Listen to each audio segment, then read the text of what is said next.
So what we have here is a 1998 Chevy Camaro Z28 metallic purple, original color. It's got an LS1 stock bottom end with a GPI SS2 Cam with the BTR springs and push rods.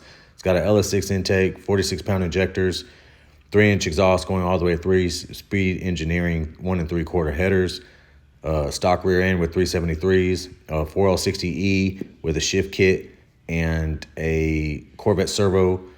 I'm sure I'm missing some other stuff. It's got a 4,000 Yank Converter, which makes a huge difference. And you're about to see I love the car. Got it for pretty cheap. It was built when I bought it, and this is the first pass right here.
And that was the last pass of the night. I'm very proud of where the car is going. I love this car, man. And we've got a lot more coming up. So if you would, subscribe and like and come follow me and join the ride. And got a lot of things coming. Thanks, y'all, for watching. If you made it this far, I really appreciate it.